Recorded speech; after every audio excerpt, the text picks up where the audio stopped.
पंढरपूर येथील स्वयंभू श्री विठ्ठल रुक्मिणी मूर्तीवर 23 व 24 जून रोजी प्रस्तावित असलेल्या रासायनिक वज्रलेपनास पंढरपूर दिवाणी न्यायालयाने तात्काळ स्थगिती दिली आहे. वारकरी संप्रदाय आणि महाराष्ट्र मंदिर महासंघाने दाखल केलेल्या याचिकेवर सुनावणी करत न्यायालयाने पुढील आदेशापर्यंत कोणत्याही प्रकारचे लेपन न करण्याचे निर्देश दिले आहेत. याचिकाकर्त्यांच्या वतीने मांडण्यात आलेल्या बाजूनुसार मूर्ती ही केवळ दगडी शिल्प नसून त्यात देवत्व व प्राणप्रतिष्ठा असल्याने रासायनिक पदार्थांचा वापर धार्मिक भावना आणि परंपरांच्या विरोधात असल्याचा मुद्दा न्यायालयात मांडण्यात आला. तसेच यापूर्वी करण्यात आलेल्या लेपनाचा अपेक्षित परिणाम न झाल्याचा दावा देखील करण्यात आला. न्यायालयाच्या या निर्णयाचे वारकरी संघटना आणि महाराष्ट्र मंदिर महासंघाने स्वागत केले असून मूर्तीचे संवर्धन परंपरा व धर्मशास्त्रानुसार व्हावे अशी भूमिका त्यांनी मांडली आहे. या प्रकरणामुळे विठ्ठल भक्तांमध्ये मोठी चर्चा सुरू झाली असून पुढील सुनावणीकडे राज्यभरातील भाविकांचे लक्ष लागले आहे. विठ्ठल रुक्मिणी मंदिर समितीनं विठोबाचे आतापर्यंत 4 वेळा रासायनिक लेप केले आणि ते काही व्यवस्थित झाले नाहीत म्हणून पुन्हा 23 आणि 24 तारखेला रासायनिक लेपाची प्रक्रिया सुरू करायचं ठरवलं होतं. याच्या संदर्भामध्ये वारकरी महासंघ आणि मंदिर महासंघ यांनी त्याला विरोध केला होता, भाविकांनी विरोध केला होता. आणि त्याला कारण असं आहे की हिंदू धर्माप्रमाणे मूर्तीमध्ये प्राण असतात आणि मूर्तीमध्ये आपण सगळं आरोपित करतो की त्या मूर्तीमध्ये प्रत्यक्ष भगवान आहे असं म्हणून आपण काकड्यापासून शेजारजीपर्यंत नैवेद्य देवाला दाखवतो आणि अशा देवाला केमिकल लावणं हे योग्य नाही अशी भूमिका होती.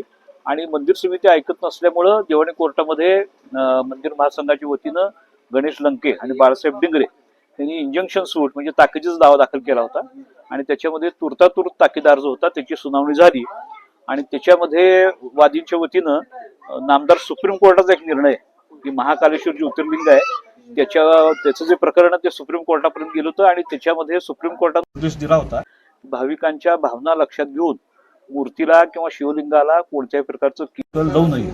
तर तो जो होता तो आणि इतर काही सुप्रीम कोर्टाचे निर्णय आहेत की मूर्तीला अपवित्र वस्तूंचा स्पर्श झाला तर त्यातलं देवत्व नष्ट होतं आणि त्याच्यामुळे भाविकांच्या भावनांना ठेच पोचती. ही गोष्ट कोर्टानं गृहीत धरली आणि दिवाणी न्यायालय कनिष्ठ पंढरपूर श्रीमती सोनाली राऊत यांनी आज इंजंक्शन ऑर्डर पास केली. म्हणजे पुढील हुकूम होईपर्यंत मंदिर समितीनं कोणत्याही तऱ्हेचा केमिकल लेप या मूर्तीवर करायचं नाही असा आदेश दिलेला आहे. मंदिर महासंघ किंवा वादी एवढ्यावर थांबले नाहीये. त्यांचं असं म्हणणं आहे की शास्त्रामध्ये वज्रलेपाची प्रक्रिया सांगितलेली आहे तर त्या पद्धतीने नैसर्गिक वज्रलेप करावा.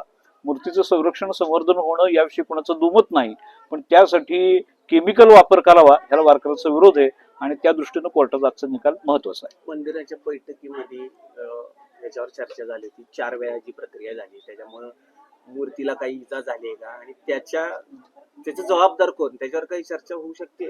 100% याच्यावर चर्चा व्हायला पाहिजे. कारण सुप्रीम कोर्ट 2020 साली सांगतंय की भाविकांच्या भावनांचा प्रश्न आहे, इथं शास्त्राचा विचार झाला पाहिजे की मूर्ती म्हणजे काही एखादी ऐतिहासिक वस्तू नाहीये की एखादी ऐतिहासिक वस्तू आहे, एखादा पुतळा आहे, तुम्ही ती करेक्ट करायला गेला त्याला लेप लावली ते ठीक आहे. इथं हजारो नाही लाखो वारकऱ्यांचं श्रद्धास्थान आहे आणि त्याच्यामध्ये प्रत्यक्ष भगवंताचा निवास आहे अशी सगळ्यांची श्रद्धा आहे. त्या मूर्तीला केमिकल लावायच्या आधी तुम्ही 10 वेळा विचार करायला पाहिजे की योग्य आहे योग्य नाही हे सगळं वारकरी मंडळी पुढे मांडायला पाहिजे. हा कोणताच भाग होत नव्हता म्हणून न्यायालयात येणं भाग पडलं. 20 वर्ष झालं वारकरी संप्रदायातील भाविकाची आज हा न्यायालयाचा निर्णय एक ऐतिहासिक निर्णय आपण स्वतः तिथं युक्तिवाद केलेला आहे. काय विशेष प्रतिक्रिया? विशेष प्रतिक्रिया म्हणजे ह्याच्या आधी जे लेप झाले ते वारकरी मंडळींना किंवा महाराज लोकांना विश्वासात न घेता परस्पर झाले होते. यावेळेला संधी मिळाली आणि कोर्टापुढे बाजू मांडता आली, त्याच्यामुळं वारकऱ्यांची बाजू ऐकून घेतली गेली. शंकराचार्यांनी आणि पेजावर स्वामींनी सांगितलं होतं की रासायनिक लेप करू नका, पारंपरिक जो आयुर्वेदाचा आहे त्याच्यावर विचार होणं अगदी बरोबर. न्यायालयानं सुद्धा करूर पीठाच्या शंकराचार्यांचं जे पत्र होतं ते न्यायालयात हजर केलं होतं, त्याचंही दखल कोर्टानं घेतलेली आहे की धर्माचार्य सुद्धा सांगतात की मूर्तीच्या बाबतीमध्ये रासायनं लावू नका. कारण शंकराचार्यांनी त्यांच्या पत्रात म्हणले जे जीवाला नाही ते देवाला कसं काय, तुम्ही माणसाच्या शरीरावर केमिकल लावता का, हाच न्याय देवाला आहे. नमस्कार, मी सुनील घनबट, महाराष्ट्र मंदिर महासंघाचा राष्ट्रीय संघटक. आजच पंढरपूर येथील न्यायालयाने विठ्ठल रुक्मिणीच्या रासायनिक लेपन प्रक्रियेसंदर्भातला एक ऐतिहासिक निर्णय दिलेला आहे. त्या निर्णयाचं आम्ही स्वागत करतो. हा निर्णय असा आहे की पांडुरंगाच्या आणि रुक्मिणीच्या मंदिराला कोणत्याही प्रकारची पुढील आदेश मिळेपर्यंत रासायनिक लेपन प्रक्रिया करू नये तो स्थगित करावा. आता जो करणार होते तो हा आदेश दिलेला आहे. मूर्ती ही सजीव आहे, तिच्यामध्ये प्राण असतो, असा सगळ्या भाविक भक्तांचा जो एक भाव असतो, या भावाचा विचार केला पाहिजे. त्याचबरोबर या प्रकारच्या मूर्तींची रासायनिक लेपन प्रक्रिया पुढील आदेश मिळेपर्यंत करू नये, हा स्पष्ट आदेश आज पंढरपूर येथील न्यायालयाने दिलेला आहे. वास्तविक पाहता पुरातत्व खात्याने 1988, 2003, 2012, 2020ला याच प्रकारची रासायनिक लेपन प्रक्रिया केलेली होती. इपॉक्सी असेल किंवा सिलिकॉन जे स्टोन पावडर कोटिंग असते याच्या माध्यमातून, यामुळे मूर्तीला हानी पोचते, धोका पोचतो, असा वारंवार आपण मंदिर महासंघ वारकरी संघटनांनी सांगितलेलं होतं.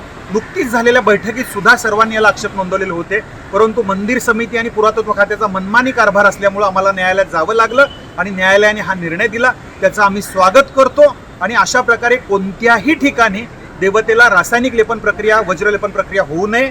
या ठिकाणी जर करायचीच असेल तर भवितव्यामध्ये नैसर्गिक किंवा आयुर्वेदिक पद्धतीने करावी, ही मागणी या ठिकाणी आहे.